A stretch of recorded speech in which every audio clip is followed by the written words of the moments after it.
tentu aman untuk digunakan ya. Isunya kalau kita mengkonsumsi banyak vitamin C, Ya. itu kulit jadi cerah, lebih putih. Vitamin C ini sebenarnya dalam tubuh ini kebutuhannya dosisnya berapa dan fungsinya apa sih sebenarnya?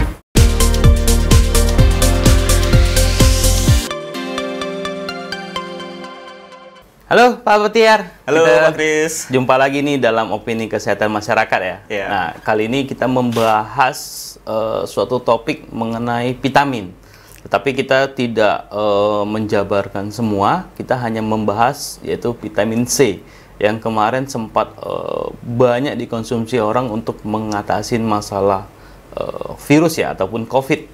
Nah, yang pengen saya gali mengenai vitamin C ini adalah apakah benar sih vitamin C ini bisa membantu menghilangkan flek atau bisa membuat seseorang lebih putih? Nah, ini fakta atau mitos nih, Pak? Ya, jadi terkait vitamin C, Pak ya. Ya. Jadi sebenarnya banyak sih di kalangan masyarakat itu mereka isunya kalau kita mengkonsumsi banyak vitamin C, Ya. itu kulit jadi cerah, lebih putih gitu ya, Ya. kan. Flek jadi Sebenarnya hilang gitu. fleknya jadi hilang. Sebenarnya itu antara mitos atau fakta ya. Ya. Saya bisa dibilang fakta juga, tapi tidak dia tidak berkolerasi sepenuhnya gitu. Jadi emang ada kandungan vitamin C yang dapat mencerahkan kulit gitu ya, karena kadang kayak di orang suntik whitening gitu ya kan. Iya. Suntik whitening itu kan mengandung serum yang mengandung vitamin C, cuman di dalamnya kan nggak cuma ada vitamin C juga, ada kandungan vitamin E-nya juga. Jadi Iya. itu yang untuk meregenerasi kulit kita gitu ya kan. Oke. Seperti itu sih sebenarnya, Pak. Dan mungkin dosis yang diberikan itu berbeda ya, Pak ya? Ya, pasti berbeda, Pak. Nah, biasanya dosisnya seperti apa nih, Pak? Ya, jadi kalau terkait pemberian dosis vitamin C ya, sebaiknya Ya. ya kita konsultasikan ke yang lebih ahlinya ya, pakar kesehatan ya. Contoh kalau kita emang mau fungsinya ini untuk apa? Kalau untuk emang kita untuk whitening, untuk pencerahan kulit atau memutihkan kulit, ya kita konsultasinya harus ke spesialis kulit ya kan, atau Ya. spesialis kecantikan gitu. Karena masing-masing individu pasti dia memiliki kadar yang berbeda-beda. Oke. Kayak gitu. Jadi nggak bisa kayak Pak Kris mau make gitu ya kan. Ya. Contoh Pak Kris cocoknya di dosis antara 1000 sampai 1500 mg gitu. Ya. Belum tentu di saya sama nih kan. Ya, Karena pasti 2 kali lipat lah pasti ya. 2 kali lipat gitu. Itu udah pasti lah ya. Ya, kita kan nggak bisa memungkiri gitu Ya, ya. mata nggak bisa bohong. Nah, itu. Oke. Berarti kesimpulannya sih vitamin C ini bisa menjadi salah satu pendukung untuk mencerahkan ataupun memutihkan. Ya. Tetapi dengan secara disuntikan ya. Bisa disuntikan, bisa juga Atau secara oral juga bisa? Kalau secara oral sih mungkin efeknya agak lama mungkin ya. Yang biasanya sering itu diinjeksikan ke tubuh ya kan. Habis itu kalau yang paling lebih enak gitu ya, lebih enaknya itu biasanya serum pakai lotion body Oke, lotion. body lotion. Nah, serum body lotion yang banyak mengandung vitamin C gitu kan. Itu kan biasanya ya kalau diinjek mungkin agak lama gitu ya kan. Tapi kalau di body lotion kan kita sachet-sachet nah cepet nih. Karena langsung ada Langsung, nampak perubahan di kulit ya. Ya. Tetapi ini belum tentu aman untuk digunakan ya. Untuk jangka panjangnya belum tentu aman, makanya kita juga konsultasikan ke pakar kesehatan kita ya kan. Jadi kita nggak bisa langsung telan mentah-mentah, oh sekian pasti bisa dalam jangka waktu berapa bulan gitu ya kan.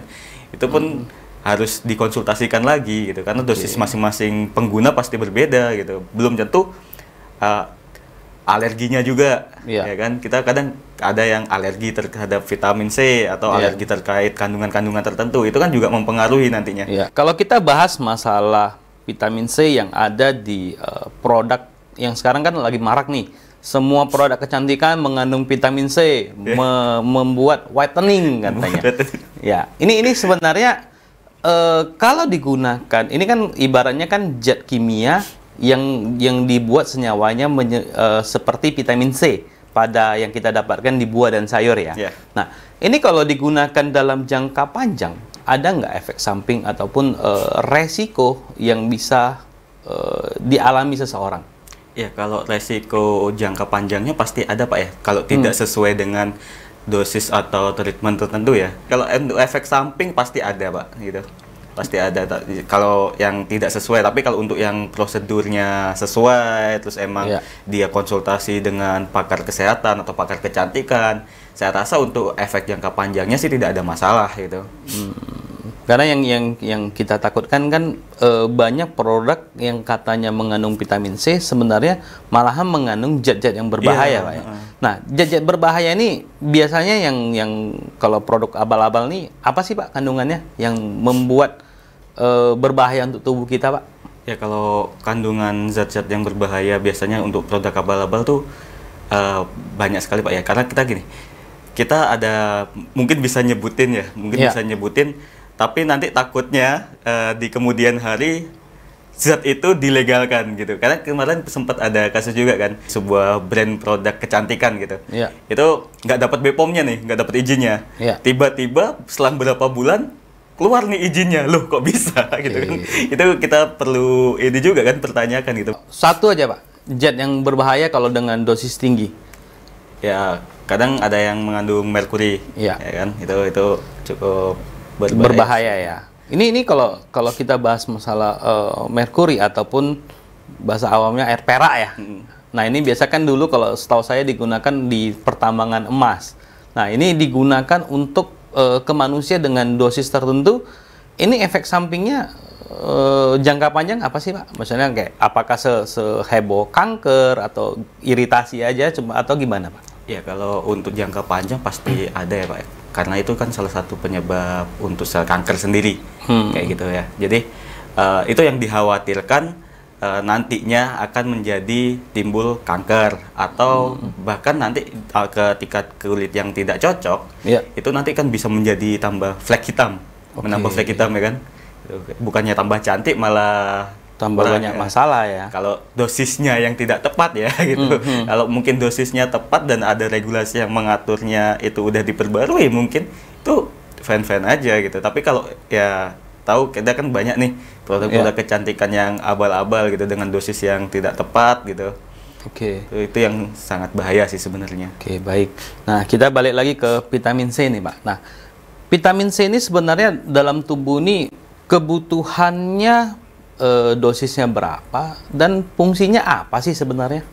Ya kalau vitamin C untuk kesehatan ya, kita ngomong untuk kesehatan, sebenarnya rata-rata sih asupan nutrisi vitamin C per hari itu antara 70 sampai 95 mg ya untuk asupan tubuh. Jadi emang vitamin C ini fungsinya untuk dia meningkatkan imunitas tubuh ya, meningkatkan salah satu faktor untuk meningkatkan imunitas tubuh. Jadi kalau imunitas tubuh kita otomatis agak susah nih terserang penyakit, terutama kayak di musim hujan. Kan sering kita kena flu ya kan, flu batuk kayak gitu ya kan. Nah, itu kalau kita konsumsi vitamin C-nya agak asupan nutrisinya terpenuhi, nah itu kan kekebalan metabolisme tubuh kita juga semakin meningkat. Jadi itu bisa mengurangi gitu.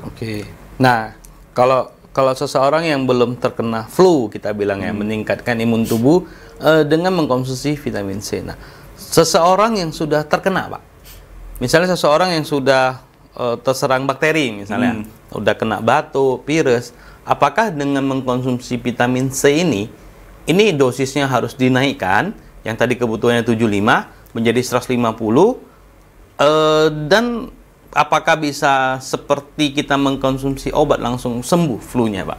Ya, jadi kalau kita konsumsi lagi sakit nih, kondisi sakit, kena flu, demam gitu ya kan, tiba-tiba kita konsumsi, wah kayaknya enak nih minum vitamin C gitu. Karena pengen cepat dilebihkan gitu. Jadi itu nggak baik.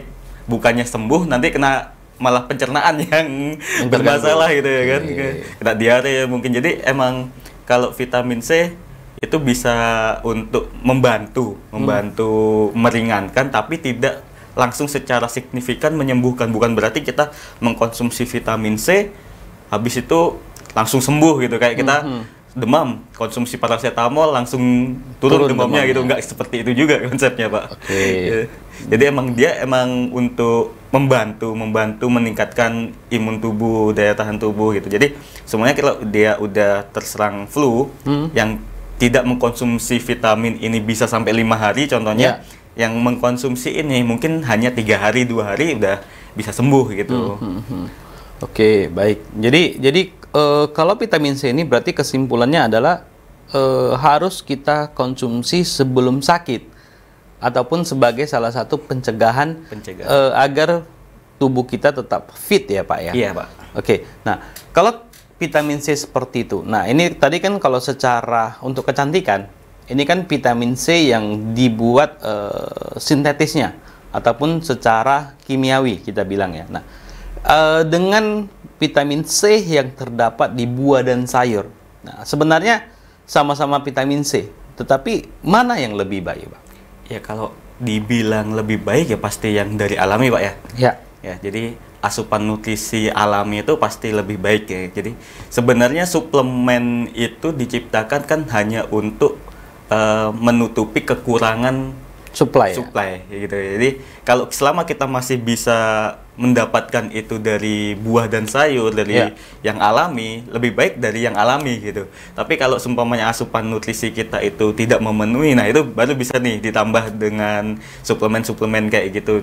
Berarti kesimpulannya lebih baik kita mengkonsumsi secara organik lah ya Pak ya. Yang kita bisa dapatkan vitamin C-nya dari buah dan sayur. Mungkin lebih dominan ke sayur atau buah, Pak? Kalau sayur dan buah sebenarnya sama aja, Pak ya. Jadi nggak ada bedanya, tergantung kita. Contoh deh, Pak, rekomen deh buah dan sayur yang satu aja deh yang baik nih, yang mengandung banyak vitamin C. Mengandung vitamin C udah jelas ya. Kita udah tahu pasti jeruk. Ya.